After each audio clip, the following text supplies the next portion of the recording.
नमो अरिहन्ताणं नमो सिद्धाणं नमो आयर्याणं नमो वज्रायाणं नमो लोये सवशाहुणं चत्तारि मङ्गलम् अरिहन्ता मङ्गलं सिद्धा मङ्गलं साहु मङ्गलं केवली फण्णत्तो धम्मो मङ्गलम् चत्तारि लोकोत्तमा अरिहन्ता लोकोत्तमा सिद्धा लोकोत्तमा शाहु लोकोत्तमा केवली फण्णत्तो धम्मो लोकोत्तमा चत्तारि शरणं पवजामि अर्हन्ति शरणं पवजामि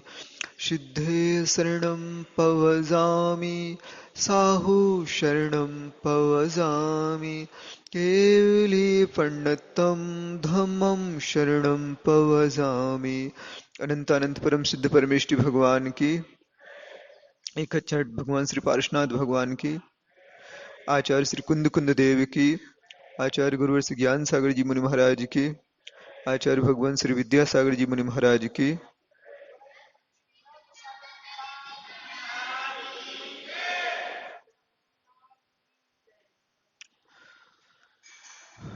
पूजन की इन पंक्तियों में जहां आप लोग रोज बोलते ना, श्रीमद जिनेन्द्र अभिबंध जगत्त्रयेशम, इन पंक्तियों में बहुत भाव गर्भित है। और इन पंक्तियों के भाव को जो हम ग्रहण करते हैं, मस्तिष्क का विषय बनाते हैं, फिर एक एक पंक्ति में वो आनंद आने लगता है जो लक्ष्य की पूर्ति के लिए कारण बनता है। अभी तो सामान्य से हमने भी कभी गौर नहीं किया था इस विषय का, लेकिन अपने आप में ये जिनेंद्र भगवान की बहुत अच्छी स्तुति है ना। तो इन पंक्तियों को अच्छे गौर से देखना है कि इनमें आखिर भाव भरा क्या है आचार्यों ने, किस ढंग के गुणानुवाद। क्योंकि ऐसे ही भाव तो जब मुनि महाराज की स्तुति में भी आते, कि जब मुनि महाराज की स्तुति इत्यादि करते ना ब्रह्मचारी जी, तो इसी ढंग के भाव जब भगवान की महाराज करते हैं तो उस समय यह भाव भरते हैं हल्का सा, समझ रहे ना। इसलिए इन पंक्तियों को जो पूजन इत्यादि करते हैं वहां भी उन्होंने स्वभाव और परभाव दोनों को प्रकाशित करने वाले बताए हैं, है ना। तो इसलिए इनका अच्छे मनोयोग पूर्वक जो करते हैं अच्छे ढंग से करो, क्योंकि कहीं ना कहीं अपनी निज स्वभाव की प्राप्ति के लिए यह पूजन इत्यादि होती है। क्योंकि आप दुनिया में भी देखते हो, जो कलेक्टर बनना चाहता है वह कलेक्टर के बारे में पूरी जानकारी रख लेता है। कोई क्रिकेटर इत्यादि बनना चाहता है तो क्रिकेटर कैसे बनते हैं, किस ढंग से खेलते हैं, सारी जानकारी लगता है। उसी प्रकार और उसके प्रति आस्थावान भी रहता, क्रिकेटर रहे, कलेक्टर रहे या एक्टर्स रहे, कोई भी बना, जब को जिसको जो बनना है वह उसके लिए एक आदर्श के रूप में रहता है।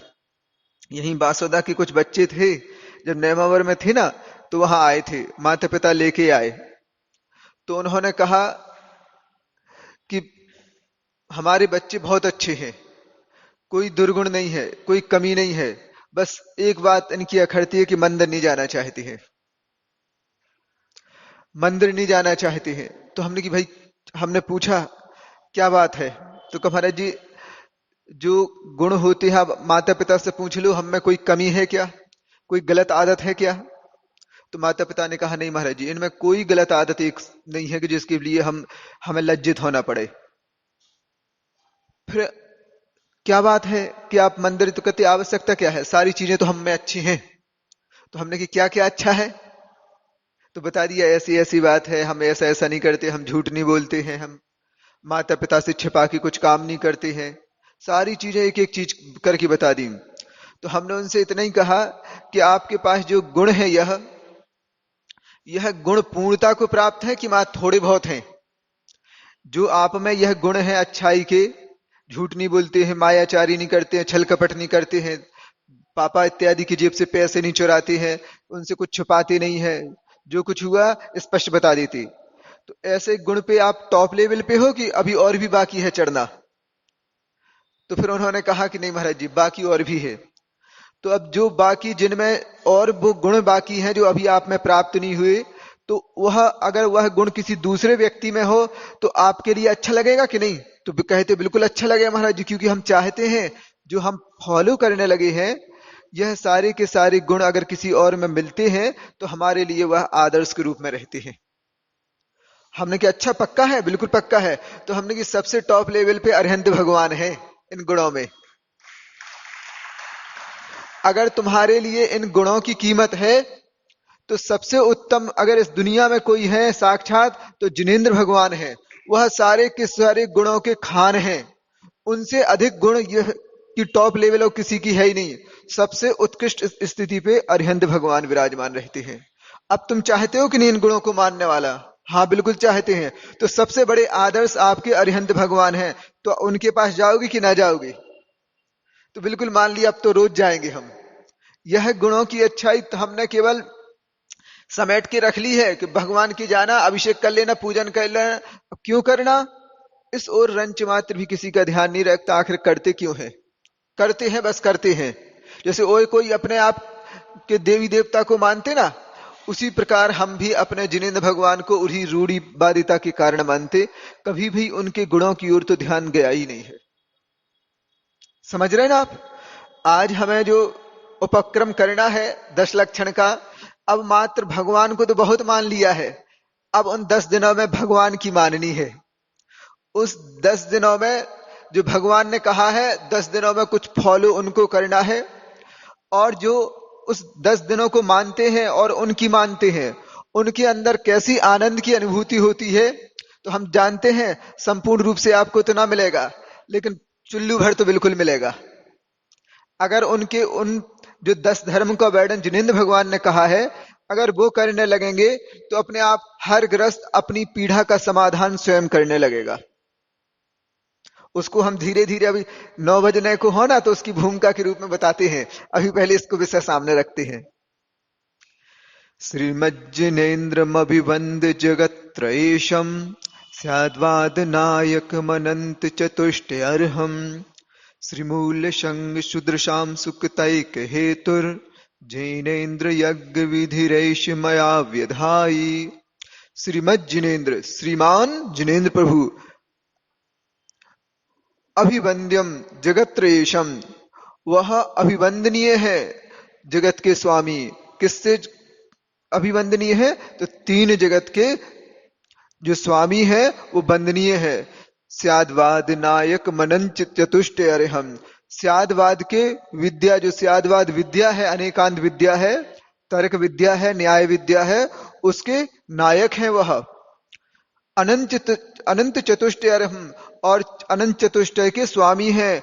अनंत ज्ञान, अनंत दर्शन, अनंत सुख और अनंत वीर। जो स्यादवाद विद्या है उनकी एक ऐसी विद्या है यह कि सारे के सारे कोई भी 363 मत हो, जब स्यादवाद की शरण में आते हैं तो सबको निदान मिल जाता है, सबको उसका इलाज मिल जाता है। कोई कितना परेशान हो, क्योंकि यह बिल्कुल बात पक्की है, कोई व्यक्ति किसी भी मत को मानने वाला हो, कहीं ना कहीं आके वह स्थिर सा हो जाता है, जैसे उसके आगे प्रश्न चिन्ह सा खड़ा हो। सुन रहे ना आप लोग? कितने ही मतावलंबी कोई क्यों ना हो, लेकिन एक समय में आके स्वयं उसके सामने प्रश्न चिन्ह खड़ा होता है कि कहीं ना कहीं वह संकित रहता है कि सही है कि नहीं है। कोई भी अभी तक 363 मत में एक मत ऐसा नहीं है जो पूर्ण रूप से संतुष्ट हो जिन शासन के अलावा। एक बड़े विद्वान रहे झारखंड इत्यादि में, जब गुरुजी का प्रवास रहा उस ओर, तो वैद्य भी थे, वो वैद्य थे, तो आए वो उपचार के लिए संघ में, तो सबको बाहर किया। हम कुछ, तो आचार्य महाराज ने संकेत किया, सब लोग बाहर हो गए। हम कुछ जानना चाहते हैं, क्योंकि वेद के पाठी थे, अच्छे विद्वान थे, ब्राह्मण विद्वान थे। तो कहा कि हम पूरा श्रद्धान है, सारी चीज है, लेकिन कहीं ना कहीं मन आके संकित हो जाता है। क्यों? क्योंकि हमने शायद बता चुके, एक आध बार और सुना चुके, कि इस ढंग की व्यवस्था है, कर्ता मानते हैं ईश्वर को, उनका सबका कर्ता मानते हैं, लेकिन यह विडंबना देखने में आती कि उसको सारी जगत को ईश्वर का अंश माना जाता है। और जो सारा जगत ईश्वर का अंश माना जाता है हमारे वेद के अनुसार या शास्त्र के अनुसार, तो मुझे बहुत बड़ी शंका बनी रहती है कि मेरी स्थिति और मेरे नौकर की स्थिति, एक पापी की स्थिति और पुण्य आत्मा की स्थिति, अगर सारे के सारे एक ईश्वर के अंश हैं, एक आत्मा के अंश हैं, ब्रह्मा के अंश हैं, तो यह विकृति क्यों रहती है? एक पवित्रता रखता है, एक ब्रह्मचर्य की शिखर पे बैठा है, एक व्यभिचार की तलहटी में पहुंच चुका है, एक पाप का स्वामी बन चुका है, कितना पाप करता है कि व्यक्ति को घृणा होती है उससे, और एक व्यक्ति पुण्य के ऐसे शिखर पे बैठ चुका है जहां हर कोई व्यक्ति अपना मस्तक निभाता है। जब एक ही ईश्वर के सारे अंश हैं, उस ब्रह्मा के अंश हैं, फिर इतना भेदभाव समझने के बाद, देखने के बाद मैं शंकित हो जाता हूं कि यह लिखा क्या है और मैं फॉलो क्या करूं। जब एक ही हम सब ब्रह्मा के अंश हैं, तो ऐसी सारी के सारी परिणमन बन क्यों रहा है, भिन्नता देखने में क्यों आ रही है? तो मैं बहुत किसी से कुछ कह नहीं पाता हूं, क्योंकि मैं भी उस मत को मानने वाला एक बहुत बड़े शिखर पे बैठा हूं। दुनिया के इतने सारे श्रद्धालु लोग आके हमारे चरणों में झुक जाते हैं और हमें सबसे बड़ा विद्वान मानते हैं, लेकिन मैं कहूं किससे कि यह अंदर एक कीड़ा ना कीड़ा काटता रहता है और प्रश्न चिन्ह लगा कि आखिर सामने, क्योंकि देखने में आ रहा है, आप कुछ भी कहो, लेकिन जो आप मुख से बोल रहे हो वो ऐसा घटित हो ही नहीं रहा है। उस हिसाब से उसका परिणमन या उसकी परिस्थितियां कुछ भिन्न ही नजर आ रही हैं। यह जब परिस्थितियां भिन्न नजर आई तो अपने आप मन में शंका उठ गई। तो आचार्य महाराज ने कहा, ज्यादा अंतर नहीं है।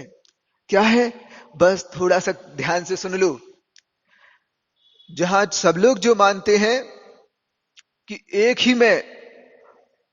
एक ही ब्रह्मा के संपूर्ण जगत के जीव अंश हैं, वहां गुरुजी ने कहा एक नहीं एक जैसे हैं। आप जो मानते हो कि एक हैं और सब उसके अंश हैं, तो एक नहीं एक जैसे हैं, बस इतना समझ लो। जैसी उनके कान में यह बात पड़ी कि गुरुजी ने कहा एक नहीं एक जैसे हैं, व्यक्तियों ने अभी तक गलत धारणा यह थी कि नहीं एक है, लेकिन वस्तुतः एक जैसी उसमें ब्रह्म स्वरूप की शक्ति विद्यमान है। बड़े बड़े विद्वान भी आके एक जगह, जैसे आप लोगों को समझ में नहीं आया होगा, नहीं आया ना विषय शायद समझ में, एक मान्यता है कि एक करने वाला है, एक कर्तृत्व है, जितने जीव हैं वह मात्र उन्हीं का एक मात्र अंश है। अब एक अंश है, जैसे दूध है तवेली में भरा हुआ है, तो दूध जो तवेली में भरा हुआ है उसको कहीं से भी स्वाद लो, सब एक सा आएगा ना। तो उनका मत था, जब हम सारे के सारे जीव जगत के एक ही हैं, ब्रह्मा के ही अंश हैं, ब्रह्म रूप ही है, तो सारी की सारी किसी में पीढ़ाएं देखने में मिलती हैं। कोई दरिद्र है, कोई साहूकार है, कोई राजा है, कोई रंक है, कोई भिखारी है, कोई दान देने वाला है। तो इतना अंतर कैसे हो गया? जब एक है तो एक जैसे सबको होना चाहिए ना।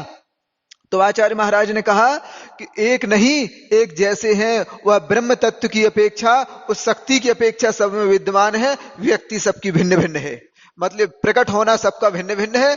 अंतरंग की अपेक्षा देखो तो आज का जो जीव है, जो निगोदिया से निकल के, जैसे हम यहाँ आके बैठे हैं, कहां से आए हैं? तो निगोद से निकल के आए हैं। महावीर भगवान जो अभी सिद्ध शिला पे विराजमान है, वो कहां से आए थे? तो वो भी निगोद से निकल के आए थे। आदिनाथ भगवान कहां से आए थे? तो वो भी निगोद से निकल के आए थे। अब निगोद से निकल के आए, एक इंद्रिय थे और अपना ऐसा विकास कर लिया कि अब ब्रह्म स्वरूप हो चुके हैं, पूरी शक्ति अनंत चतुष्टय की उनकी उद्घाटित हो चुकी है। उसी प्रकार महावीर भगवान की भी हुई। ऐसे अनंतानंत जीव ऐसे हैं जो निगोद से निकल के सिद्धत्व को प्राप्त हो गए हैं। वह ब्रह्म आत्म तत्व कहलाता है। ब्रह्मचर्य मतलब आत्म तत्व में रमण करना।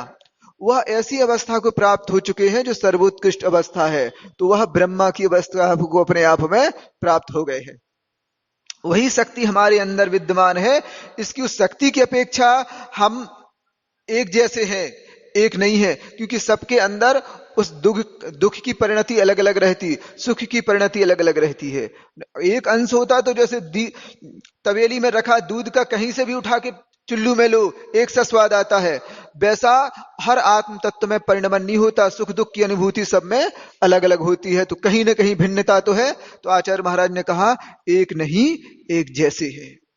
यह बात उनके समझ में आ गई और उन्होंने बिल्कुल कहा, गुरुजी के चरणों में अपना मस्तक को रखा कि अभी इतने सारा जीवन निकल गया हमारा, लेकिन इस रहस्य को हम इतने बड़े बड़े शास्त्र पढ़ चुके नहीं समझ में आया था, लेकिन उन शास्त्रों के रहस्य को आज हम जान सके हैं। क्योंकि इन रहस्यों को आम व्यक्ति नहीं जान पाता। कहने का तात्पर्य क्या था शास्त्रों में, हम वो नहीं जान पाते। बस रूढ़िवादिता के कारण कुछ का कुछ करते रहते, पूरा जीवन निकल जाता। हम कोलू के वैल की तरह जहां से शुरुआत की थी, अंतोगत्ता लगता है वहीं आके खड़े हैं, ऐसी स्थिति बन जाती है। इसलिए बिल्कुल हठाग्रता नहीं, निरंतर जिज्ञासा बढ़ती जाए, किस ढंग से करना है और क्या उस वस्तु का स्वरूप है, इस ओर जब अग्रसर होते रहते हैं, तब कहीं जाके वह परिणमन या शक्ति धीरे धीरे करके उद्घाटित होने लगती है। इसलिए अच्छे ढंग से मानसिकता बना के जिनेंद्र प्रभु की पूजन करनी है तो उनके रहस्यों को देखें। इन पंक्तियों में लिखा क्या है, इतनी जल्दी जल्दी कर ली है, मालूम ही नहीं चला क्या है। तो हे जिनेंद्र भगवान, आप तीन लोक से वंदनीय हैं, अभिनंदनीय हैं, जगत के स्वामी है, स्यादवाद नायक। तो ऐसी विद्या है आपके पास कि कोई भी आए सब आपकी शरण को प्राप्त करके कृत कृत पना पा लेते हैं, अपनी शंका का समाधान कर लेते हैं, अनंत चतुष्ट से सहित हैं।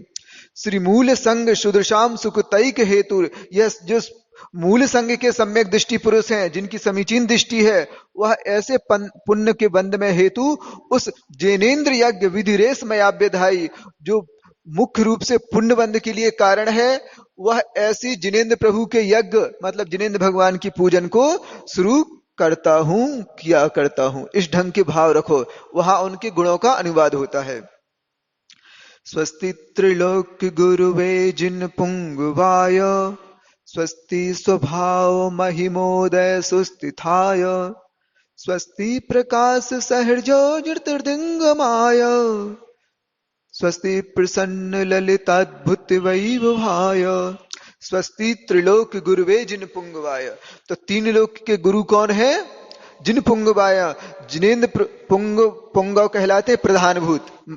महाराज को बोलते हैं ना मुनि पुंगव, तो मुनियों में प्रधान श्रेष्ठ। तो जिन पुंगवाय, जिनेंद्र प्रभु में जो सबसे श्रेष्ठ कौन है? तीर्थंकर भगवंत। अरिहंत भी है, लेकिन उनकी कर्म की उदय की अपेक्षा तीर्थंकर भगवान सर्वश्रेष्ठ रहते। तीन लोक के गुरु हैं, अब और किसी गुरु की आवश्यकता नहीं, सर्वश्रेष्ठ गुरु जिनेंद्र भगवान है। स्वस्ति स्वभाव महिमोदय सुस्थिताय, कौन है ऐसे स्वस्ति मंगल करने वाले? तो जो स्वभाव की महिमा जिनके अंदर प्रकट हो चुकी है, जो स्वभाव की महिमा में स्थित हो चुके हैं, वह मंगल होवे जिनेंद्र भगवान। स्वस्ति स्वस्ति प्रकाश सहर्जो ज्योतिर्दिंग माया, तो ऐसा वो मंगल स्वरूप है क्या? दर्शन कैसा? जो सहज स्वभाव से प्रकाशित कर रहा है, वो सहज केवल दर्शन मंगलमय है। स्वस्ति प्रसन्न ललित अद्भुत वैभवाय, जो वह मंगल है, क्या मंगल है? तो वैभव, किनका वैभव? अरिहंत भगवान का, समोसरण आदि बाह लक्ष्मी का, अनंत चतुष्टय रूपी अंतरंग लक्ष्मी का वैभव है, वह मंगल स्वरूप है अरिहंत भगवान। बार बार इन पंक्तियों के ऊपर ध्यान देवें। कैसा कहा है ना, तो उनका केवल दर्शन जो समस्त लोग को की ओर प्रकाशित करने वाला है, देखने वाला है, वह केवल दर्शन। और उनका प्रसन्न, सब व्यक्ति जब समोषण में पहुंचते हैं तो सबका अंतरंग की पीड़ा दूर हो जाती है। अपने आप जो कसाय का परिणाम होता है, कहा सांप हो न्योला हो, दोनों जाते हैं तो अंतरंग की कसाय के परिणाम उनके दूर हो जाते हैं। उनके चरणों में बैठने से अपने आप प्रसन्नता आ जाती है। गूंगा जाता है तो बोलने लगता है, लंगड़ा जाता है तो पैर आ जाते हैं। सारी की सारी महिमा जिनेंद्र प्रभु के उस समूह की है। वहां ऐसे दर्पण रहते हैं, ऐसी झील भरी रहती है कि व्यक्ति अपना चेहरा देखता है तो पीछे के कुछ भाव दिख जाते हैं अपना पूरा, और आगे के भाव होने वाला का है, इस ढंग से भी देखने में आ जाता है। यह उनका प्रताप है। स्वस्तिच्छलद्मल केवल बोध स्वस्तिच्छलद्मल बोध शुधा प्लवाय, स्वस्ति स्वभाव पर भाव विभाषकाय, स्वस्ति त्रिलोक विदितैचिद गुमाय, स्वस्ति त्रिकाल सकलायत प्रस्तुताय, स्वस्ति उच्छ्वलद विमल बोध सुधा पिलवाय। विमल बोध मतलब निर्मल केवल ज्ञान, सुधा पिलवाय जिनका वह ज्ञान या वह केवल ज्ञान रूपी अमृत में डुबकी लगाने वाली, उनका इतना जबरदस्त अच्छा विशद ज्ञान है कि उनका बस ज्ञान में अवगाहन किया सारे के सारे पदार्थों का ज्ञान हो जाता है, क्योंकि उनका ज्ञान विशद हो चुका है। स्वस्ति स्वभाव परिभाव विवासिकाया, वह मंगल स्वरूप ज्ञान जिसमें स्वभाव स्वयं का भी आत्म तत्व और पर का सारी की सारी परिणतियां झलक जाती हैं या देखने में आ जाती है। झलकने ऐसा नहीं कि वहां से वो वस्तु उठ के यहाँ आ जाए, आना नहीं है, उनका मात्र ज्ञान का विषय बन जाती है। जैसे हमने कहा ना कि वह झील में देखा उन्होंने, सरोवर में, और जैसे ही अपने मुख को देखा तो पूर्व भाव पहनाने के किस ढंग के थे, पहले त्रियंच अवस्था में थे कि नारकी थे, क्या थे, उस जीव को अपने वह भाव देखने में आ जाती तो अपने आप संसार से विरक्ति उत्पन्न हो जाती। उसी प्रकार इनका ज्ञान जो है भगवान का अपने आप अपना ज्ञान करा देता है और पर का भी पूरा का पूरा प्रकाशित हो जाता है। स्वस्ति त्रिलोक विततै चिद उद्गमाय, जो चैतन्य रूपी धन है उनका उद्गम, ऐसा वह चैतन्य रूपी धन उनका त्रिकालवर्ती रहता है कि वह चैतन्य उनका उद्घाटन हो जाता है। वह चेतन तत्व ज्ञान दर्शन रूपी जो तत्व है उसका उद्घाटन हो जाता है। स्वस्ति त्रिकाल सकलायत विस्तृताय, वह त्रिकालवर्ती सर्व पदार्थों में ज्ञान के द्वारा व्याप्त जिनेन्द्र के लिए मंगल हो, वह सबके लिए वह जिनेन्द्र देव मंगल हो जिनकी त्रिकालवर्ती सारे के सारे पदार्थों को जानने वाले हैं। द्रव्यस्य शुद्धिमधिगम्य यथान रूपम भावस्य शुद्धिमधिकामधिकाम गन्तु कामः आलम्बनानि विविधानि वलल्ग वल्गन् भूतार्थ यज्ञ पुरुषस्य करोमि यज्ञम। व्यक्ति वह जो भाव की शुद्धि करना चाहते हैं, जिनके पास भाव शुद्धि चाहते हैं, तो क्या करे श्रावक। पूज्य क्षमा सागर जी महाराज ने कहा है कि कहते थे, वो किसी का उत्तर दिया होगा उन्होंने, कि अगर व्यक्ति चाहे तो केवल भाव सहित पूजा कर ले, श्रावक है भाव सहित पूजा कर ले, तो उन्होंने कहा नहीं, श्रावक भाव सहित पूजा नहीं करेगा। आचार्य महाराज ने लिखा है वांस पूज भगवान की स्तुति में, वशु विधि मंगल द्रव्य ले जिन पूजो सागार पाप घटे फलता फले पावन पुण्य अपार। तो क्या किसके लिए कहा, वसु विधि मंगल द्रव्य ले जिन पूजा सागार। जो ग्रस्त लोग हैं वह बिना अवलंबन के नहीं कर सकते पूजन, पूजन करेंगे तो उनका उपयोग भटक जाता है। और बस विधि मंगल 8 तरह की मंगल द्रव्य से जिनेन्द्र भगवान की पूजन करते हैं, यह ग्रस्तों का कार्य है। क्यों करते हैं ऐसा, क्योंकि उनके पास द्रव्य है, समझ रहे ना, परिग्रह है, तो जो परिग्रह जोड़ के रखा है उस परिग्रह को उपयोग वो अच्छे ढंग से जिनेन्द्र भगवान की आराधना में करते हैं। क्योंकि पाप कमा के रखा है ना, तो उसका पाप का पुण्य में परिणमन करने का इससे बढ़िया और रोज तरीका तो कुछ है ही नहीं है। ना तो रोज मुनि महाराज मिलते उन्हें कि रोज आहार दान दे पाए, लेकिन जिनेन्द्र भगवान ऐसे हैं कि रोज उन्हें अभिषेक और पूजन के लिए विराजमान रहते हैं। कोई ऐसा व्यक्ति नहीं जो रोज मुनि महाराज को आहार दे पाए, क्योंकि जब यहां से बिहार हो जाएगा फिर क्या करोगे आप। लेकिन पूजन ऐसा है कि रोज वह ग्रस्त अपने उस द्रव्य का जो कई तरह के परिग्रह हिंसा इत्यादि से कमाई हुई है, तो कहता भगवान रोज पाप कमाता हूं, यह तो कम से कम पाप तो इसमें तो खर्च कर देता हूं दुनिया भर के कामों में, अब यह कम से कम मंगल द्रव्य लाया हूं तो आपके लिए समर्पित करता हूं। उनको नहीं चाहिए, आपके चरणों में समर्पित करता हूं। आप सोचोगे हमने इतनी अच्छी द्रव्य से पूजन कर दी हो तो भगवान प्रसन्न हो, नहीं, अपनी हैसियत देखो। अगर मेढक के पास फूल था तो उन्होंने फूल से पूजन कर ली। जब कुछ लोग आए थे रामटेक में, इस तरह का विकल्प कर रहे थे कि महाराज जी अब बहुत पंथवाद को बहुत लेके बहुत चर्चाएं होने लगी हैं, कोई कहता फूल से पूजा करो, कोई कहता चावल से पूजा करो, कोई कहता फल से चढ़ाओ भगवान को, वो सचित हैं, तो कोई नाराज होने लगता है। आखिर व्यवस्था है क्या। उस समय आगम की आधार लेके हमने उनसे के सामने कहा आप कौन हो, तो हम तो ग्रस्त हैं, तो आप हीरे मोती चढ़ाते हो कि नहीं चढ़ाते हो।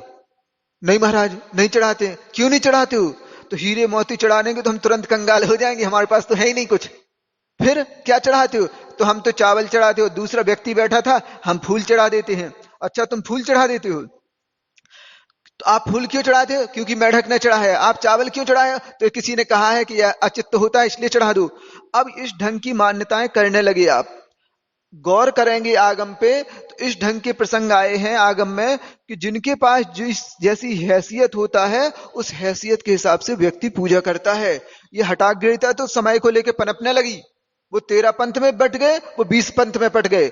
आगम में ऐसा ना 13 पंथ का उपदेश जिनेंद्र भगवान ने दिया, ना 20 पंथ का उपदेश दिया। अब घटनाएं कुछ ऐसी घटी कि कोई उनका अनुकरण करने लगा। मेढक को देखा तो मेढक की थोड़ी चावल चढ़ाने की क्षमता थी, कहां से लाता वो चावल? समझ रहे कि नहीं? उसने एक फूल देखा, फूल की पंखुड़ी चढ़ाने का भाव आ गया, उससे पूजन करने का भाव आ गया। अब कोई कोई जो देवता लोग रहते हैं उनके पास तुम्हारा जैसा नैवेद्य रहता क्या कि चटक बना ली? उनके पास तो उत्तम रहता है, दिव्य रहते हैं, उनकी सुगंध पूरे शहर में महका दे ऐसी धूप रहती है। सारे के सारे जो देवता लोग पूजन करते हैं वह दिव्य गंध ले, दिव्य चूड़ ले, दिव्य जल ले, दिव्य गंध ले, इस ढंग से पढ़ते ना नंदीश्वर भक्ति में।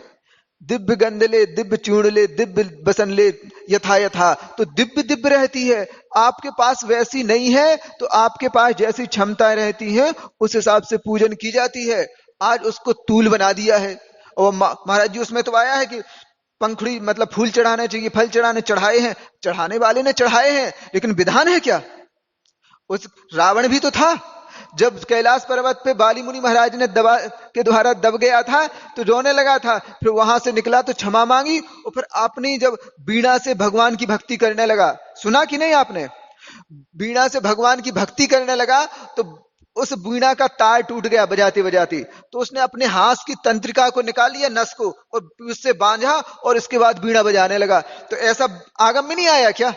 तो कौन इतना साहस रखेगा कि जो उस बीणा की तंत्रिका जब हाथ की नस निकाल ली थी, तो तुम लोगों ने ऐसा साहस किया कि नहीं किया? इतने सारे विडंबना कर दिया आपने।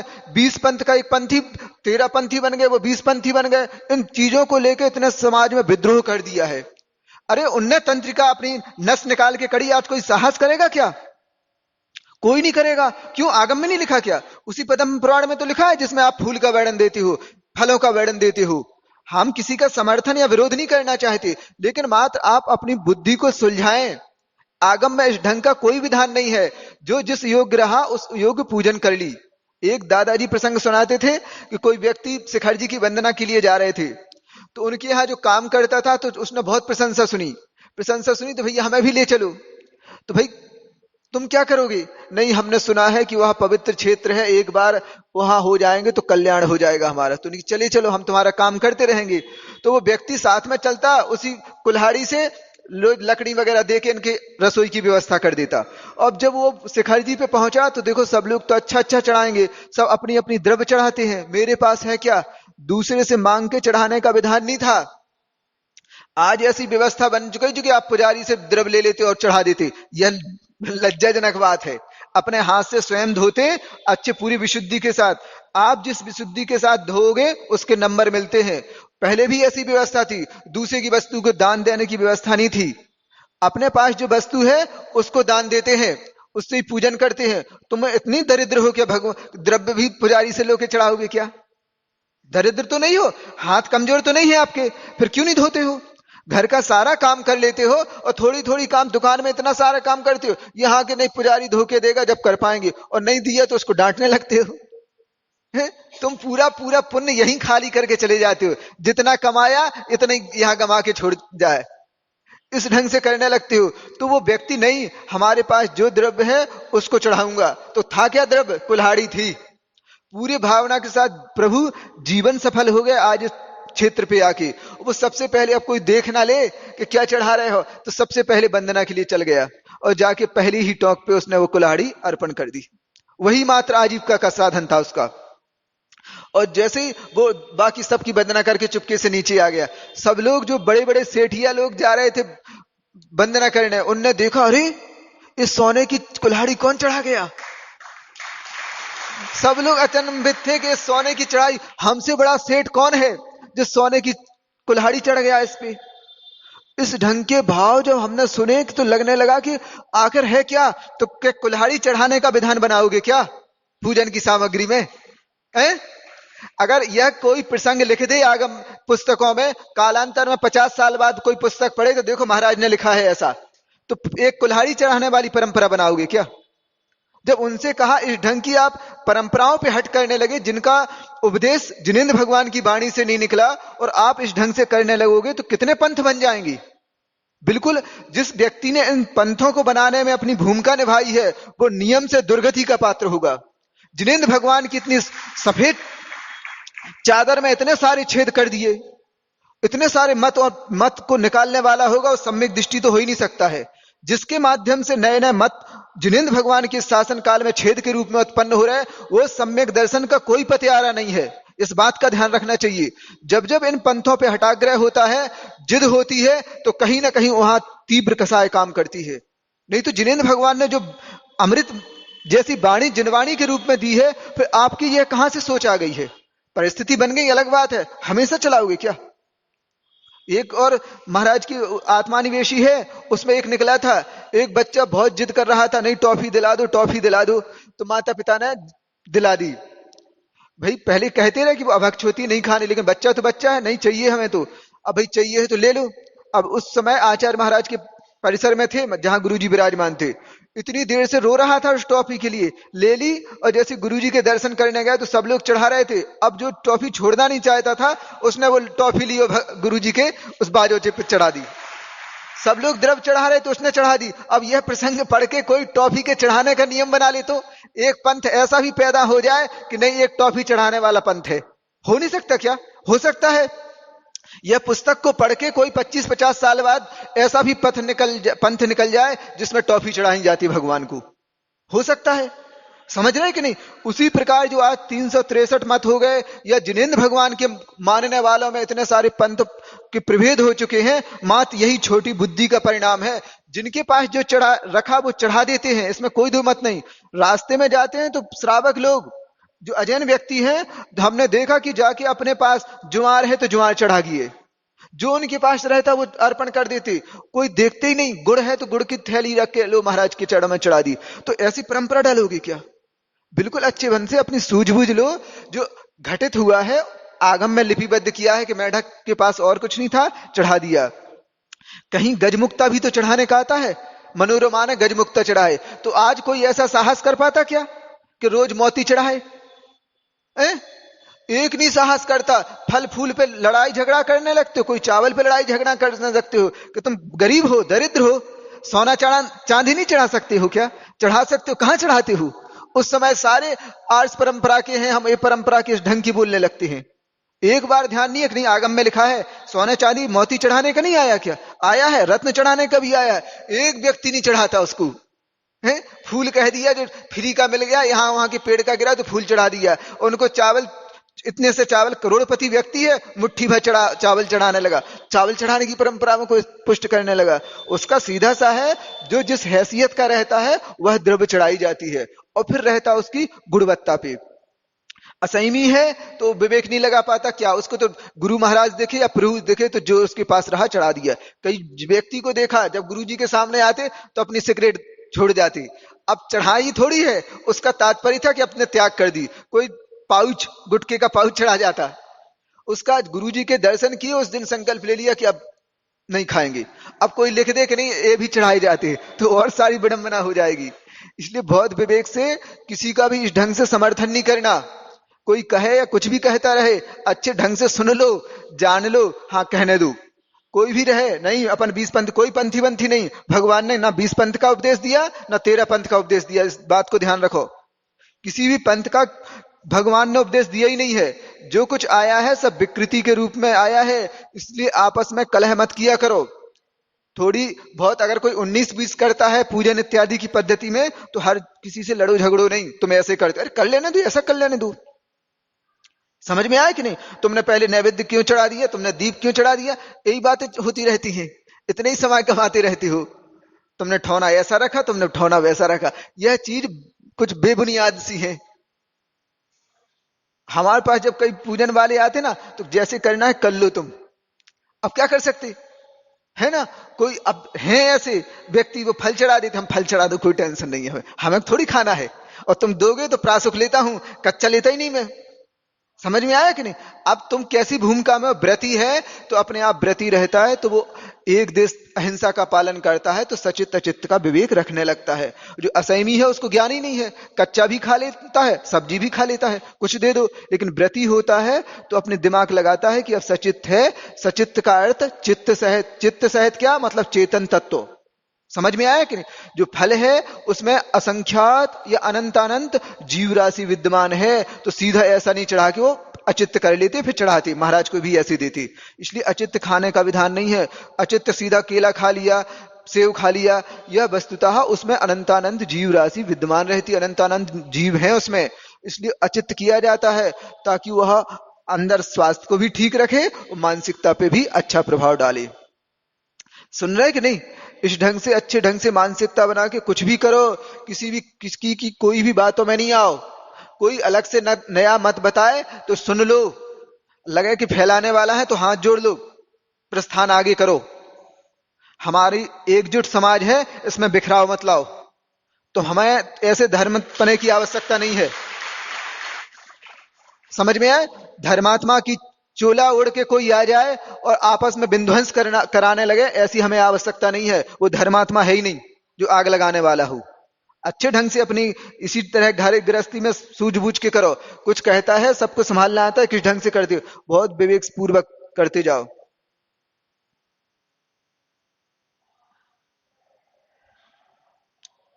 अर्हत पुराण पुरुषोत्तम पावनानि वस्तून यूनमखिलानि यमेक एव अस्मिन् ज्वलद्दुमल केवल बोध वहनौ पुण्यम समग्र महमेक मना जुहोमी। अब यह कहते हैं, अरिहंत पुराण पुरुषोत्तम, हे पुराण पुरुषोत्तम अरिहंत भगवान, पावनानी पवित्र है। क्या है ये पवित्र? वस्तु न्यून मखिलानी यमेकमेकम, जो समस्त द्रव्य है वो सारी की सारी पवित्र है, और भाव भी पवित्र है। बाहर का द्रव्य पवित्र है, अंतरंग का भाव पवित्र है। उनसे जो भी पुण्य का बंध हो, मैं सारे के सारे पुण्य को केवल ज्ञान रूपी हवन में हवित करता हूं। उसका पूरा का पूरा लक्ष्य है। आप जो पूजन अभिषेक इत्यादि कर रहे हैं, द्रव्य से भगवान की पूजन करते हैं, तो जो केवल ज्ञान, दैदीप्तमान केवल ज्ञान है, उसकी अग्नि में, हवन में मैं सारे के सारे पुण्य को भस्म करता हूं या हावित करता हूं, कि वह सारा का सारा पुण्य हमारा ले लो, उस केवल ज्ञान की प्राप्ति मुझे होवे। इसलिए सारी पूजन करते हैं आप। एक बार केवल ज्ञान उत्पन्न हो गया तो अनंत काल के दुखों से आप मुक्त हो जाएंगे, सारी पीड़ाओं से मुक्त हो जाएंगे। पूजन का पूरा लक्ष्य भगवान संसार के सारे दुखों का हमारा क्षय कर दो। केवल ज्ञान की बहनी में आलम मल्ले का जो जल चंदन इत्यादि है उत्तम, अब तुमने देखा ही नहीं, किसी ने रख दिया है, आपको ज्ञान ही नहीं है। कई बार व्यक्ति देखते कि पूजन करते जाते उसमें त्रूड़ा निकलने लगती, ये जीव निकलने लगते हैं। क्या सोधा भी ना तुमने है? कभी देखा है कि द्रव से आपके, जब उस पे जहां द्रव चढ़ाते ना, वहां आपने चढ़ाई और वो त्रूला निकलने लगे, तो भगवान के पास क्या तुमने कोई जीव चढ़ा दिया है? क्या भाव था चढ़ाने का? क्यों नहीं निरीक्षण किया आंखों से? ऐसे घर के डिब्बे में से उठाए यहां चढ़ा दिया, हो जाएगा क्या? ये तो अविवेक है, विवेकहीनता है। कि बिल्कुल बुद्धि का, अरे निरीक्षण करो आंखों से। ले जाने के पहले कोई जीव जंतु तो नहीं है, तो क्या जीव का कलेवा चढ़ाओगे भगवान को? जब द्रव को चढ़ाते हो उस समय देख लो एक बार आंख से, जब आचार्य महाराज इत्यादि की पूजन करते हो ना चौका में, उस समय देख लो कोई जीव जंतु तो नहीं है। अगर जीव जंतु हुआ, तुमने बिना देखे चढ़ा रहे हो, तो कितना बड़ा अनर्थ है।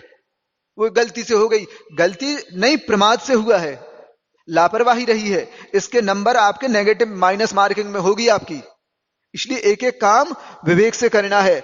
आज जो बताया था कि इसको कैसे करना, तो आज बस उसी ओर ध्यान रखना है। आने वाले जो 10 लक्षण हैं, अब लगभग पर्याप्त लोग आ चुके हैं, उसके लिए बस यही एक तैयारी करनी है आपको, कि अब आपको 10 लक्षण बार बार पूजते आए हैं, अब उन 10 लक्षण को अपने थोड़ा ढंग से जीना है, ईमानदारी पूर्वक। अभी नौटंकी वाले काम किया है, नौटंकी की राम बने हो 10 लक्षण में। अब वह भाव पैदा करना है अपना ईमानदारी से, जो 10 धर्म थे, अब उसमें जीना है तुम्हें। 10 दिनों में तुम्हें उसमें अच्छे ढंग से जीना है। मानसिकता बनाना शुरू कर दो। बच्चे हो या कोई हो, बूढ़े हो कोई हो, कोई भी व्यक्ति है घर में, अब तुम्हें हर हाल में 10 लक्षण के दिन पूरे ईमानदारी से उन 10 लक्षण धर्मों का श्रावक के योग्य, हम नहीं चाहते, यह नहीं कह रहे कि मुनि महाराज जैसा पालन करो, श्रावक हो तो ईमानदारी से अब उन 10 धर्मों का अपनी योग्यता के अनुसार पालन करना है, जीना है। ठीक है ना? अब कैसे जीना है, आज हम रोज एक एक पॉइंट को लेके उस पर चर्चा करते जाएंगे। मस्तिष्क में लिखते जाना, ज्यादा हमारे पास पेन कॉपी कुछ नहीं है, समझ में आया ना? और जिस दिन आप लगेगा कि नहीं हम तैयार हैं, उस दिन आपको कायोत्सर करना है कि हम इस व्यवस्था से 10 दिन अच्छे ईमानदारी से निकालने वाले हैं। हमारा जय शिविर है, कोई आपको हैंडल करने वाला नहीं रहेगा, समझ में आया ना? एक व्यक्ति भी ऐसा नहीं रहेगा जो आपके पीछे लगा हो आपको सावधान करे। आपको स्वयं हर व्यक्ति को 10 दिनों में अच्छे ढंग से सावधानी पूर्वक स्वयं अपना रिजल्ट दिखाना है। जैसे प्रतिभा स्थली में होता ना कि जब वो बच्चे परीक्षा देते हैं तो कोई भी बहन कमरे में नहीं रहेगी, कोई भी उनकी शिक्षिकाएं कमरे में नहीं रहेंगी। हमने सिखाया है ना तुम्हें ईमानदारी से जीना। तुम अपनी स्वयं कॉपी अपने हाथ से भरो, एक दूसरे से बोलेंगे नहीं पूरे एग्जाम के समय में। उसी प्रकार आपको करना है। अगर बाकी में हम ईमानदार हैं और आप ईमानदार हैं, तो हमने जो कुछ बताया पूरी ईमानदारी से बता रहे हैं, तो तुम्हें पूरी ईमानदारी से पालन करना है। इन 10 दिनों में सारी की सारी परीक्षा तुम्हें लिखनी है, तुम्हें पेपर स्वयं देना है और सारे के सारे नंबर भी तुम्हें लेने हैं। इसके लिए अगर साहस कर पाए आप एक, तो आपको स्वयं जीवन के लिए एक ऐसी मिलेगी कि आप स्वयं ईमानदार बन के जीवन में कर पाएंगे कुछ। अपने कल्याण के लिए स्वयं सशक्त हो जाएंगे, अपने परिवार को चलाने के लिए। और जो दुविधाएं बनती हैं, परस्पर विरोध बनता है, उसके लिए आपको एक ऐसी गुणवत्ता का विकास होगा कि सारी परेशानियों का हल आप स्वयं ढूंढने लगेंगे। इसको देख के आपको यह प्रयोग करना है। अभी आपने कई बार माना होगा, एक आसन उपवास कर लिए 10 लक्षण में, जो करना है आप शारीरिक क्षमता के अनुसार करना, लेकिन अब कुछ अंतरंग की साधना करनी है। किस ढंग से करनी है, तो अब जो पहले एक एक पॉइंट देंगे हम कि जो पुरुष वर्ग हैं, अभी से मानसिकता बनानी है। तुम्हें अपने घर में आज से पुरुषार्थ ऐसा करना है कि उन 10 दिनों में एक ईमानदार नौकर की तरह रहना है। 10 दिनों के लिए आप मालिक नहीं रहेंगे, घर में अपनी दुकान चलाओ, उन 10 लक्षण में कोई बुराई नहीं हमें, लेकिन बस पड़ोसी बन के रहो, आप नौकर बन के रहो, ईमानदार। किस ढंग से आप अगर सोच लेना कि उन 10 दिनों के लिए, देखो ध्यान से सुनो, उन 10 दिनों के लिए आप के जो मालिक हैं उस दुकान के या उस घर के, वो कहीं तीर्थ यात्रा पे शिखर जी की, तीर्थराज सम्मेद शिखर जी की वंदना के लिए गए हैं। अब आपको पूरी ईमानदारी से उस घर की रक्षा करनी है, कर्तव्य का पालन करना है, स्वामित्व भाव नहीं रखना है। कर्तव्य का पालन करेंगे लेकिन कर्ता बन के नहीं, स्वामी बन के नहीं, एक ईमानदार नौकर की भांति करना है। वहां आपको किसी भी काम में निराश नहीं होना है, उत्साहित नहीं होना है। मात्र घर के चाहे महिलाएं हों या पुरुष हों, सारे काम करना है, लेकिन मानसिकता अपनी बिल्कुल नॉर्मल रखनी है। जैसे नौकर को तुम्हारी दुकान में मुनाफा ज्यादा हो जाए तो मतलब नहीं, घाटा लग जाए तो मतलब नहीं, उसी तरह आपको कुछ दिनों के लिए ऐसा अभ्यास शुरू कर देना है, अभी से मानसिकता बनानी है कि मात्र आप कर्तव्य या पड़ोसी समझ के वहां रह रहे हैं क्या, और विशेष गहराई से नहीं देखना है। निर्णय लो आप, लेकिन उस समय अपनी मानसिकता को इस ढंग का संतुलित करना है ताकि बिल्कुल शांत रहो। दुकान पे बैठो, लेकिन उस समय पे आहापूर्ण ज्यादा नहीं करना है, संक्लेशित ज्यादा नहीं होना है। जो दुकान के काम है बिल्कुल नॉर्मल तरीके से नौकर जैसा करता है ना, उसमें ज्यादा एंगेज नहीं होता, उसी तरह का आपको करना है। यह अभ्यास धीरे धीरे करके डालना है। अभी 15-20 दिन है, उस समय एक ऐसा अवसर आए जब 10 लक्षण के 10 दिन शुरू हों और उनके आपके अंदर ऐसा भाव आ जाए कि किसी से जैसे नौकर किसी बात के लिए लड़ता नहीं है, क्योंकि हमें थोड़ी मुनाफा कुछ मिलना है, वो तो सेठ जी को मिलना है। उसी प्रकार आपको अपने परिणाम करने हैं। अहंकार का भाव, किसी को डांटने का भाव ना आए। हमने 20 दिन पहले से इसलिए कहा है कि यह अभ्यास बनना शुरू कर दे, क्योंकि 10 दिन में आपको प्योर अच्छे ढंग का श्रावक बनना है। अभी जो कुछ होता है दिखावा होता है, लेकिन अंतरंग से जैसी कोई मूवी बनती है ना, तो वह व्यक्ति कई दिनों पहले से उसकी रिहर्सल करने लगता है, ताकि जब उसका शूटिंग हो तो वो अच्छे ढंग से पूरे भाव भंगिमा के साथ उसका रोल प्ले कर पाए। उसी प्रकार इन 10 दिनों के लिए अच्छे ढंग से आप पूर्ण ईमानदारी से भगवान के उन 10 धर्मों का अपने अंतरंग में प्रादुर्भाव होते हुए देखें। उसके लिए अभी से अपनी एक एक जो गलत एक्टिविटी थी, अहंकार था, मान था, लोभ था, क्रोध था, वो उसको समन करना है अभी से।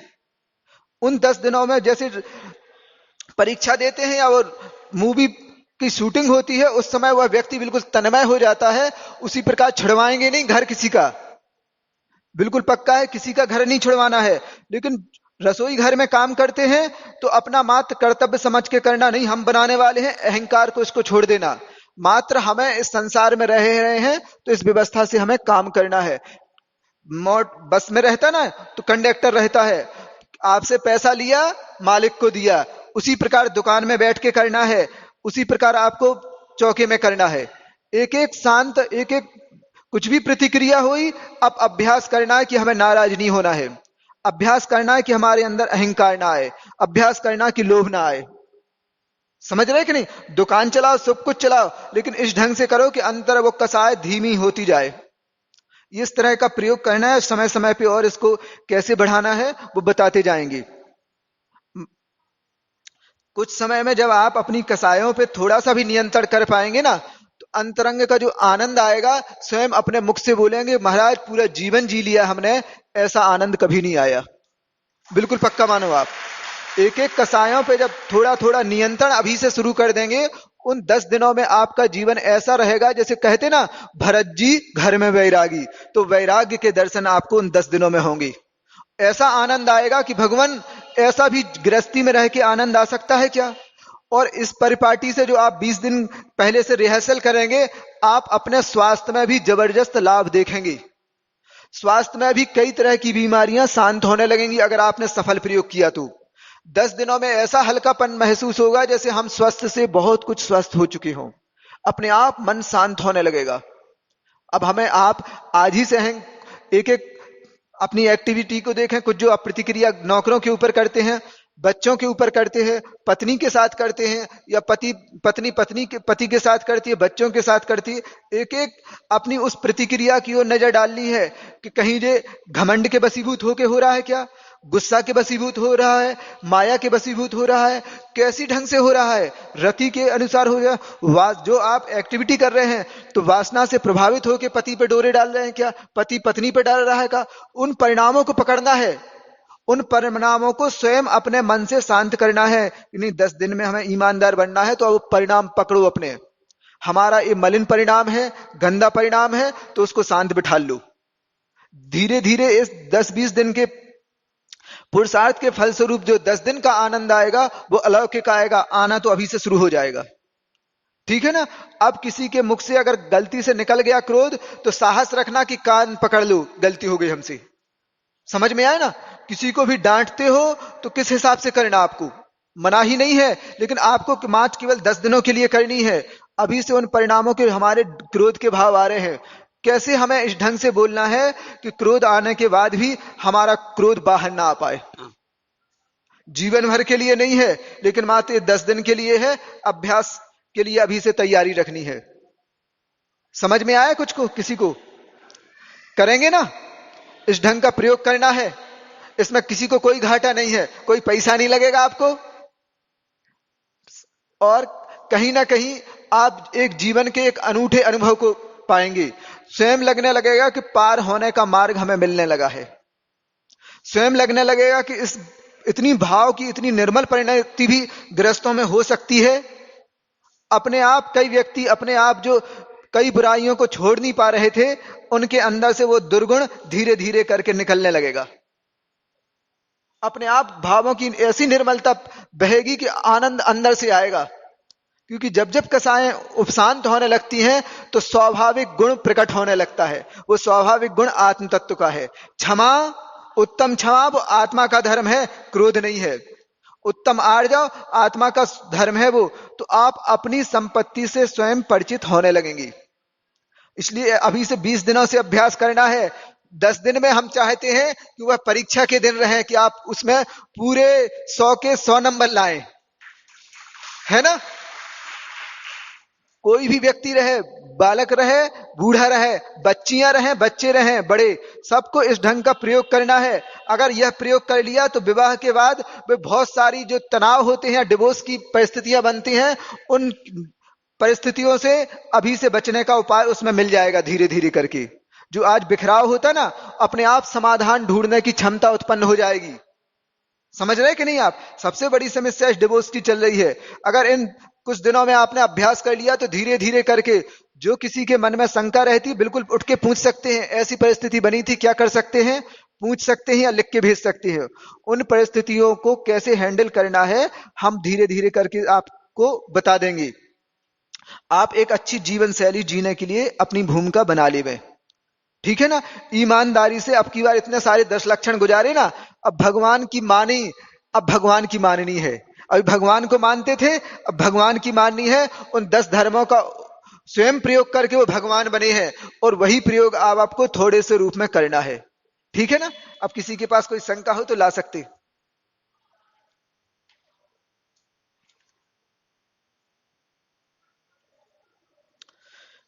एक यहां कल का था, ये शंका तो नहीं थी, शायद उन्होंने अपना सुझाव दिया कि क्या दिया।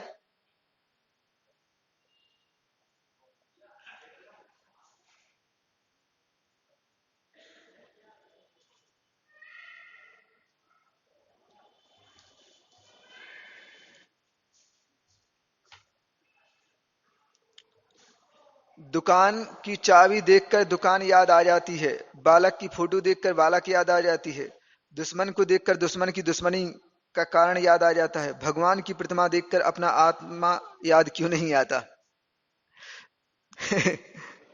है तो बहुत अच्छी बात, लेकिन ऐसा है कि हमारी ऊपर किसी का इतना जबरदस्त जोर है कि वो हमारे पतन के लिए तो बहुत कारण है, लेकिन उत्थान के लिए जबरदस्त कोई कारण नहीं है। हम ऐसे दुर्भागे हैं कि बार बार कोई अच्छा समझाता है तो समझ में नहीं आता है, और गलत बात एक बता देते हैं तो तुरंत पूरी आत्मसात से हो जाती है। एक छोटा सा बच्चा है, अभी ढंग से लघु शंका करना ढंग से नहीं आता, चड्डी में कर लेता है, वो कर लेता कि नहीं। मोबाइल दे दो तो अच्छे ढंग से चलाना आता है उसको, समझ में आया कि नहीं। ढंग से अपनी शौच साफ नहीं करना नहीं आता, लेकिन मोबाइल अच्छे ढंग से चला लेता है। क्योंकि प्राय जो पंचम काल में जन्म लिए हैं वो बुद्धि तो है, लेकिन उनकी बुद्धि दुर्बुद्धि के रूप में है। गलत काम जल्दी ले लेंगे, क्योंकि इतने सारे जीव संसार में केवल जिनकी होनहार अच्छी है, जिनका अच्छा होना है, वो मात्र चुल्लू भर हैं। बाकी समुद्र जैसे जीव हैं जिनकी दुख ही भोगना है उन्हें। तो बात हर किसी को समझ में नहीं आएगी, कितना ही कुछ समझा लो, वो जाएगा तो टेढ़ी रास्ते से जाएगा, उसकी आदत में है। तो पुरुषार्थ उसके लिए जबरदस्त चाहिए, ऐसा पुरुषार्थ चाहिए जो आर पार का निर्णय लेने वाला हो। समझ में आया कि नहीं। हर कोई जानता है, ऐसी शिकायतें आती हैं महिलाओं की और बड़ों की कि 50 60 60 साल हो गए, वो मोबाइल का आज ऐसा व्यसन लग चुका है, इतना गलत देखते हैं उस पे से कि लज्जा आने लगती है। सब कोई जानता है, लेकिन कोई इसके बाद भी साहस नहीं करता। मालूम है कि ये साइनाइड जैसा है, हर हाल में जितनी जब जब आप मोबाइल को छुएंगे और उसमें गलत प्रयोग हुआ है, इतना जबरदस्त पाप का बंध हो जाता है। अगर उस समय पे आयु का बंध हो तो हर हाल में केवल नपुंसक बनेगा वो व्यक्ति। समझ रहे कि नहीं आप। क्योंकि संकल्प होने के बाद भी कि नहीं हम स्वदार संतोष का पालन करते हैं, उसके बाद भी दूसरे पर वस्तु को देख रहे हैं, पर व्यक्ति को देखते हैं, और मन बार बार होता है, तो उसकी पाप की तीव्रता इतनी अधिक हो चुकी है, उसके कारण वह मात्र नपुंसक का बंद करेगा। नपुंसक का तात्पर्य समझते हैं आप, कहां होते हैं, तो नरकों में बोई बोई होते हैं। इस ओर ध्यान ही नहीं जाता किसी का। इतनी बार महाराज लोग भी कर रहे हैं, तो भी अब की वह विस्फोटक सामग्री है, और हर हाल में केवल कष्टकारी ही है।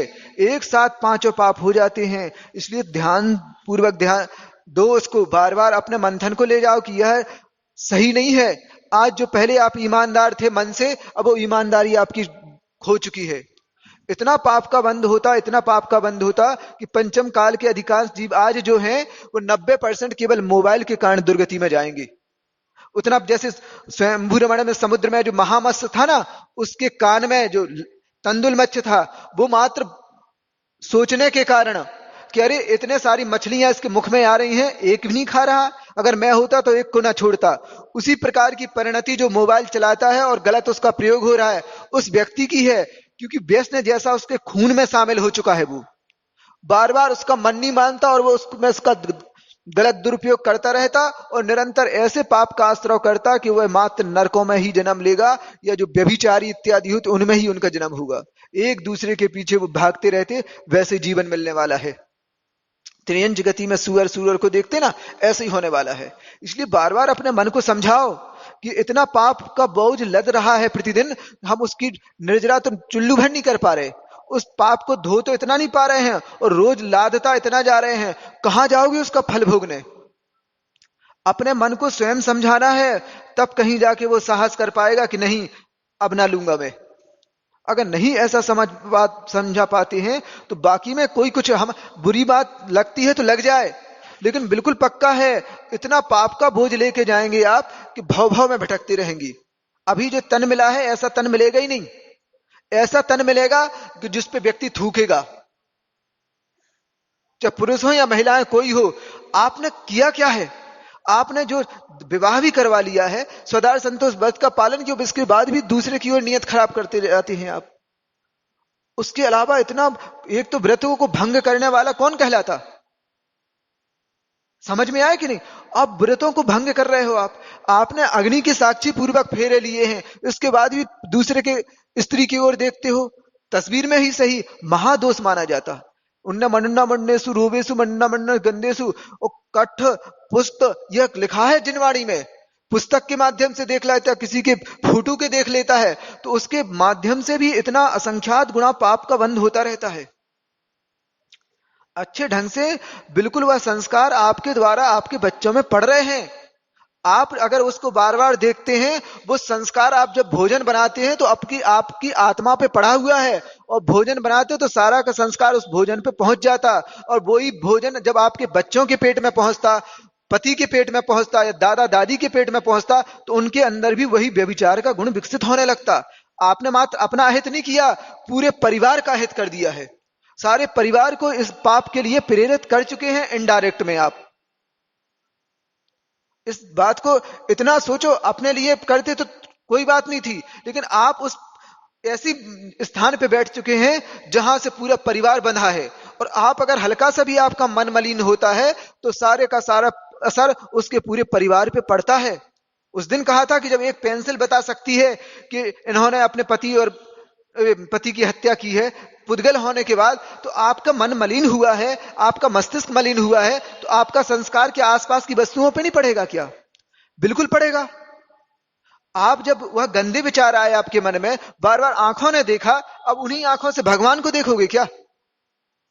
उन्हीं आंखों से परिवार के पुत्र को देखोगे, पुत्री को, तो वो संस्कार उनमें डाइवर्ट हो जाएगा और वो वैसे ही तरह का पाप करने लगेंगे। इस तत्व की और उस कर्म सिद्धांत की सूक्ष्मता को आप पहचाने। यह पुद्गल की अपने आप में एक गुण है। तुमने जो देखा है वो संस्कार सामने वाले पे पड़ रहा है, आपके बच्चियों पे पड़ रहा है, और वो बच्ची छोटी सी उम्र से किसी के साथ गलत करने लगे किसी के साथ, तो फिर कौन सी बड़ी बात है? आप कहो वो गलत थोड़ी कर रही, आपने कहीं ना कहीं रोज पोटेंसी दे रहे हैं उसमें। इसलिए अच्छी मनी पूरा मन बनाना है कि नहीं, अब हमें इसका हर हाल में जबरदस्त पूरे परिवार को तबाह करने वाला है, आपकी पूरी की पूरी शक्ति को नष्ट करने वाला है। अच्छे ढंग से मानसिकता पूर्वक अपनी पवित्रता को, जो एक माँ के पास पवित्रता रहती, पत्नी के पास पवित्रता रहती, पुत्री के पास पवित्रता रहती, उस पवित्रता को रखें। आप बहुत बड़ी शक्ति हैं। अच्छे ढंग से, और बार बार कहते रहते, थोड़ा अगर बुरा लग जाए तो क्षमा कर सकते हैं आप, लेकिन वस्तुतः हमारे पास इसके अलावा उपाय कुछ नहीं है। बार बार हमें समय समय पर रखना है विषय। आचार्यों ने आज्ञा दी है, जब तक किसी के अंदर कांटा लगा हुआ है, धीरे धीरे करके वो कांटा निकालो आप। अगर हम समय दे रहे हैं अपना, तो हमारा पूरा भाव है कि आप पूरा जल की भांति मुनि मन सम उज्ज्वल नीर प्रासु के गंध भरा, ऐसे बोलते ना, तो निर्मल जल की तरह आप पवित्र हो जाएं। आपकी पवित्रता से आपकी जिन शासन की रक्षा हो, एक मुनि महाराज की रक्षा हो, क्योंकि वही आप उन्हीं हाथों से तो हमें देते हैं जिस हाथ से मोबाइल पकड़ा है। देते कि नहीं? हम पे असर होगा तो क्या होगा आपका? हम्म? अगर हम थोड़ी अपना वैराग्य कम करें तो हम पे असर होने लगेगा। ध्यान रखो आप। हम चाहते हुए फिर हमें भी लगेगा कि हमें भी दिखा दो मोबाइल में से कुछ।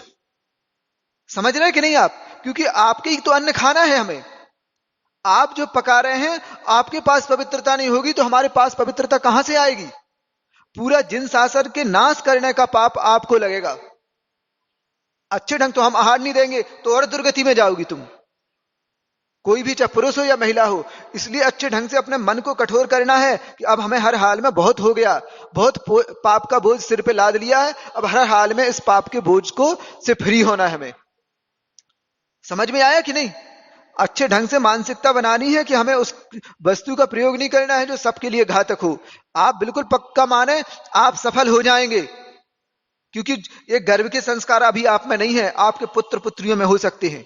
अभी आपके, क्योंकि जब मोबाइल था ही नहीं, इस तरह की आपकी माँ ने आपको पवित्रता के साथ जन्म दिया है, तो उस पवित्रता को ध्यान में रखते हुए बिल्कुल अच्छे ढंग से पुरुषार्थ करें। आप सक्षम हैं, आपसे सब अच्छा काम बनेगा।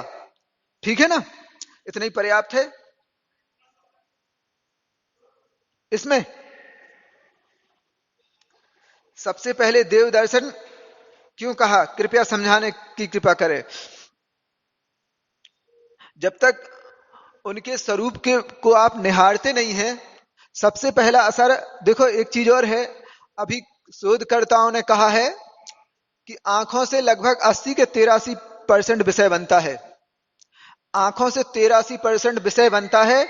आंखों का प्रयोग किया तो पुण्य का बंध भी इसके निमित्त से 83% के 86% होता, और पाप का बंध भी इसी ढंग से होता।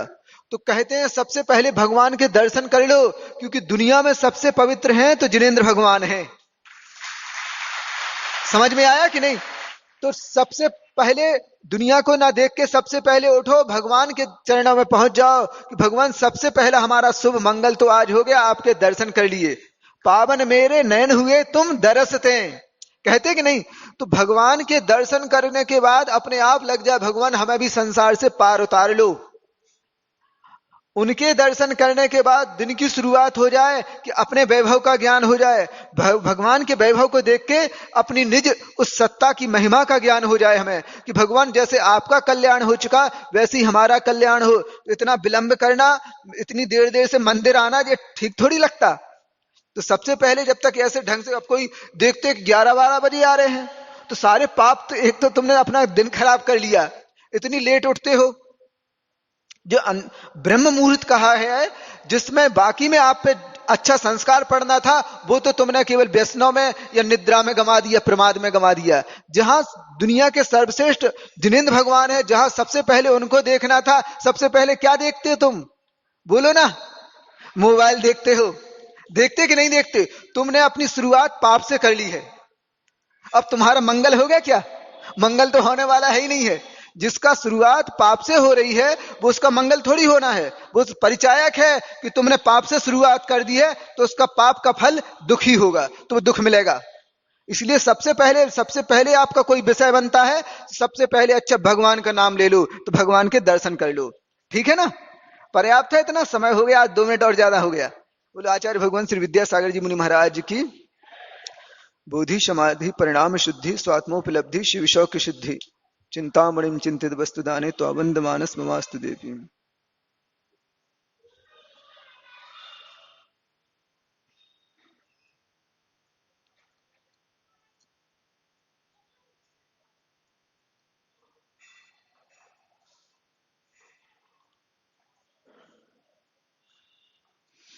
कोटिशतम द्वादश्चैव कोटि लक्षानि सीतसनिकानि चैव पंचाशदष्टौ च सहस्रसंख्यं मे तोच्युतं पंचपदं अरिहंत भासि अर्थं गणहरिदेवीं गन्थिं सम्मम प्रणमामि भक्तजत्तो सुदानमहंसिरसा इच्छामि हन्त सुधभक्ति का उत्सव को तस्सालोचनम् अंगोवंग पहन्न पहुन्न परियम्य सत्वड़माणे प्रभु चूलिय चुत्थ धम्म कहायम से अनच कालमंजेमि पूजयमि वंदामि नमम सामि दुख कहो कम कहो वो हिलाओ सगुम समाहि मणम जिनगुण संपत्ति हो मध्यम। बोलिए परम पूज्य संत शिरोमणि 108 आचार्य श्री विद्यासागर जी महाराज की, परम पूज्य 108 मुनि श्री निरापत सागर जी महाराज की, परम पूज्य 108 मुनि श्री निरूपम सागर जी महाराज की, मुनि संघ की। बंधुओं, परसों 2 मिनट सुन लो उनका जो कह रहे भी। रविवार को 22 तारीख को हम उस समय की याद को स्मरण करेंगे जब आचार्य कंपनाचार्य मुनिराज